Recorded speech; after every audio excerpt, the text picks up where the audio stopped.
నమస్తే, welcome to time 24x7. Congress ను గెలిపిస్తేనే అధిక నిధులు తీసుకొస్తా, మాటలలోనే అధిక నిధులు తీసుకొస్తా, కాంగ్రెస్ ను గెలిపిస్తేనే అని చెప్తున్నారు.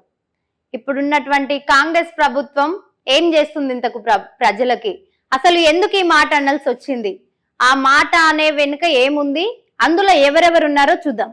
కాంగ్రెస్ ను గెలిపిస్తేనే అధిక నిధులు తీసుకొస్తా, అసలు మీరెవరు చెప్పడానికి? అది ప్రజల ఇష్టం. జనాలకు ఎవరిపైన నమ్మకం ఉంటే వాళ్ళ కేసు గెలిపించుకుంటారు. కాంగ్రెస్ కి అంటే కాంగ్రెస్ తీసుకొస్తుంది అన్నది ఎవరు వచ్చినా కానీ తీసుకురావాల్సిందే. తీసుకొస్తాము కాదు, తీసుకురావాల్సిందే. గెలిపిస్తేనే, గెలిపియకపోయినా ఎవరైతే రూలింగ్ లోకి వస్తారో వాళ్ళ యొక్క నిర్ణయాలు వాళ్ళు తీసుకొని చేయాల్సిన పనులన్నీ చేయాల్సిందే, చేసి తీరాల్సిందే. జనాలకు మీరు బుద్ధి చెప్పడానికి మీరెవరు? అసలు మీకు బుద్ధి చెప్పడానికి జనాలు ఉన్నారు. కాంగ్రెస్ ని తీసుకొస్తేనే అధిక నిధులు తీసుకొస్తా అని చెప్పాల్సిన అవసరం లేదు. అక్కడ మీరెవరు అసలు ఆ క్వశ్చన్ చేయడానికి? అది వాళ్ళ నమ్మకం ఉన్నవారు చేస్తారు. వాళ్ళకి ఎవరు నమ్మకం, జనాలకు ఎవరు నమ్మకం ఉంటే వాళ్ళనేసి గెలిపించుకుంటారు. ఇప్పుడు ఉన్నటువంటి కాంగ్రెస్ ప్రభుత్వం, మరి ఇప్పుడు ప్రభుత్వం అట్లా చూసుకున్నట్టయితే కాంగ్రెస్ లో అధిక నిధులు తీసుకొస్తాం, కాంగ్రెస్ ని గెలిపిస్తానే అని చెప్పేసి మీరన్న మాట ప్రకారం చూసుకుంటేనే మరి ఇప్పుడున్నటువంటి కాంగ్రెస్ ప్రభుత్వం ఏమేం చేస్తుంది? ఇంతకీ పేద ప్రజల బాధలు నెరవేరుస్తామని చెప్పినారు. ఏవి ఎక్కడ కనిపిస్తున్నాయి? ఎక్కడ చూసినా బాధలే తప్ప, బాధలు నిప్పులుగా అట్లనే మిగిలిపోయినాయి తప్ప, నిప్పులు చల్లాలినట్టే చల్లార్పుతాం మీ యొక్క బాధలు అని చెప్పినారు.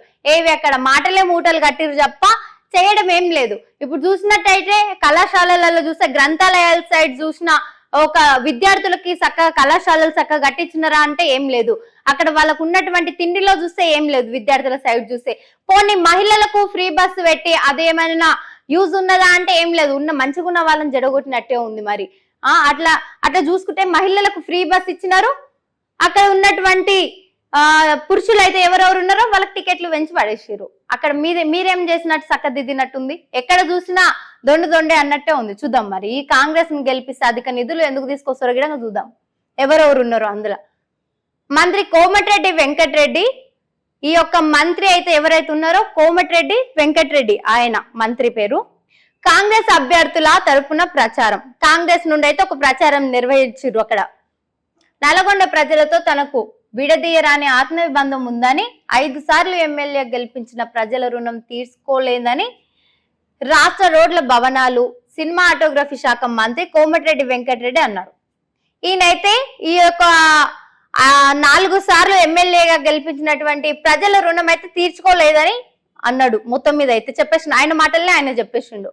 మంగళవారం మున్సిపల్ కార్పొరేషన్ ఎన్నికల ప్రచారంలో భాగంగా నల్గొండలోని పలు డివిజన్లోని కాంగ్రెస్ పార్టీ కార్పొరేటర్ అభ్యర్థుల తరపున ఆయన విస్తృత ప్రచారం నిర్వహించారు. హస్తం గుర్తుకు ఓటేసి కాంగ్రెస్ పార్టీ కార్పొరేటర్ అభ్యర్థులను గెలిపించాలని ఓటర్లకు విజ్ఞప్తి చేశారు. ఈ యొక్క కాంగ్రెస్ పార్టీ అయితే ఏదైతే ఉన్నదో హస్తం గుర్తుకి ఓటేసి కాంగ్రెస్ పార్టీని గెలిపించండి అని విజ్ఞప్తి అయితే చేసిండు. మొత్తం మీద ఈ విజ్ఞప్తి చేసిన దాంట్లో ఎవరెవరు పాల్గొన్నారో కూడా చూద్దాం. ఏ డివిజన్స్ నుండి ఈ మున్సిపాలిటీ ఎన్నికలు అయితే రానున్నాయో ఆ రానున్నటువంటి మున్సిపాలిటీ ఎన్నికలలో ఈ ప్రచారంలో ఏ డివిజన్స్ కి సంబంధించినటువంటి అభ్యర్థులుగా ఈ యొక్క ప్రచారంలో పాల్గొన్నారో చూద్దాం. 48వ డివిజన్ లో కాంగ్రెస్ క్లీన్ స్వీప్ చేస్తే సీఎం రేవంత్ రెడ్డిని ఒప్పించి అధిక నిధులు తీసుకొస్తామన్నారు.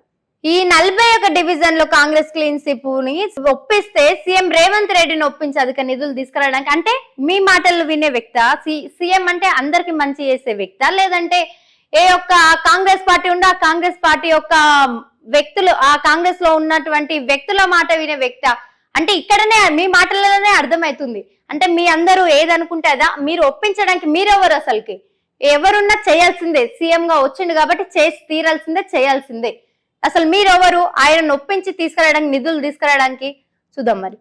మొదట చెర్లపల్లి 15వ డివిజన్ అభ్యర్థి పేరిక నాగరాజు, మరిగూడకు చెందిన 14వ డివిజన్ కి చెందిన అభ్యర్థి బొజ్జ శంకరయ్య, 12వ డివిజన్ అభ్యర్థి మామిడి కార్తీక్, 27వ డివిజన్ కి చూసినటువంటి అభ్యర్థిని సట్టు నాగమణి శంకర్, 28వ డివిజన్ అభ్యర్థిగా గుండెపోయిన పుష్పలత వెంకన్న, 29వ డివిజన్ అభ్యర్థి గులాబ్ మహమ్మద్ షఫీక్, 26వ డివిజన్ అభ్యర్థి అసిమా సుల్తాన్ బషీర్, 30వ డివిజన్ కి సంబంధించిన కార్పొరేటర్ అభ్యర్థి మారగోని నవీన్ గౌడ్ తరపున విస్తృత ప్రచారం నిర్వహించారు.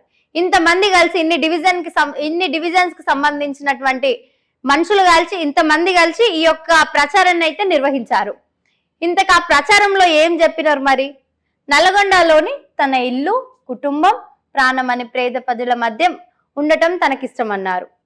ఎవరిష్టమన్నారు? ఇంతకు ఆ పేద ప్రజల మధ్యలో ఉన్నటువంటి వ్యక్తి ఎవరు? ఆయనకు ప్రాణం, పేద ప్రజలంటే ప్రాణమని, ఆయనకున్నటువంటి ఇల్లు, కుటుంబం ఆ యొక్క పేద ప్రజల మధ్య ఉండటమే తనకిష్టం అని అయితే అన్నాడు. మొత్తం మీద ఎవరు అతను? ప్రతీక్ పేరుతో బొట్టుగూడ ప్రభుత్వ పాఠశాలకు అంతర్జాతీయ ప్రమాణాలతో నిర్వహించామని తెలిపారు. ఓకే, పట్టణంలోని 18 ప్రభుత్వ పాఠశాలను మోడల్ స్కూళ్లుగా అభివృద్ధి చేస్తామన్నారు, హామీ ఇచ్చారు. నల్గొండలను హైదరాబాద్ లో తరహార నగరంలో తీర్చిదిద్దుతున్నామని జిల్లా గ్రంథాలయ సంస్థ చైర్మన్ డాక్టర్ హఫీజ్ ఖాన్, పట్టణం కాంగ్రెస్ పార్టీ అధ్యక్షులు గుమ్ముల మోహన్ రెడ్డి, మాజీ municipal chairman Burri Srinivas Reddy, vice chairman Abbugoni Ramesh Goud పాల్గొన్నారు. మీ యొక్క మాటల ప్రకారం చూస్తేనే ఇప్పుడున్నటువంటి ఎక్కడైతే ఉన్నాయో ఆ యొక్క పాఠశాలలు, ఇన్ని పాఠశాలలు ప్రభుత్వ పాఠశాలలు మోడల్ స్కూళ్ళని అభివృద్ధి చేస్తామని హామీ ఇచ్చిరు. ఏ ఎలక్షన్స్ వచ్చినా ఇవే మాటలు చెప్తురు తప్ప చేసేటోడైతే ఎవరు లేడు. మాటలు మూటలుగా తూటలు ఇడుస్తురు తప్ప చేసేటోడైతే ఎవరు లేడు. ఎక్కడ చూసినా ఆ యొక్క ఎలక్షన్స్ వచ్చినప్పుడే గాని, సర్పంచ్ ఎన్నికలే గాని, ఎమ్మెల్యే ఎన్నికలే గాని, ఈ యొక్క అటువంటి మున్సిపల్ ఎన్నికలే గాని ఇన్ని రోజుల నుంచి, ఇన్ని ఏళ్ల నుంచి చెప్తూనే ఉన్నారు. వాళ్ళ యొక్క సమయం వచ్చినప్పుడు వాళ్ళు చెప్తూనే అది చేస్తాం, ఇది చేస్తాం అని చెప్పి హామీలు ఇస్తూనే ఉన్నారు తప్ప ఆ హామీలను నెరవేర్చేటోడైతే ఇంకెవ్వరు లేడు. కళలు కానండి, వాటిని నిజం చేసుకోండి అన్న ఆ యొక్క కొటేషన్లోనే ఉన్నారు తప్ప వాటిని నిజం చేయడం లేదు, కనడం తప్ప అంతే ఉంది. అట్లుంది. మళ్ళా కాంగ్రెస్ వస్తే ఈ నిధులు తీసుకొస్తారంటే చూద్దాం ఇంకా ఏమేమి వస్తుందో మరి. మున్సిపాలిటీలలో ఎవరెవరు ముందుకు వస్తారో, ఏ డివిజన్ నుండి వస్తారో, ఈ మున్సిపాలిటీ ఎన్నికలు గిడానికి ఎంతవరకు చేస్తావో చూద్దాం. సర్పంచ్ ఎన్నికలు అన్నారు, సర్పంచ్ ఎన్నికలు అయిపోయినాయి. మున్సిపాలిటీ ఎన్నికలు అయితే వచ్చేసినాయి. మొత్తం మీద అయితే మున్సిపాలిటీ ఎన్నికలు వచ్చినాయి. మరి వీళ్ళేం నెరవేరుస్తారో చూద్దాం. ఇంకా షేర్ చేయండి, లైక్ చేయండి, సబ్స్క్రైబ్ చేయండి. మరిన్ని వీడియోల కోసం బెల్ సింబల్ పై క్లిక్ చేయండి.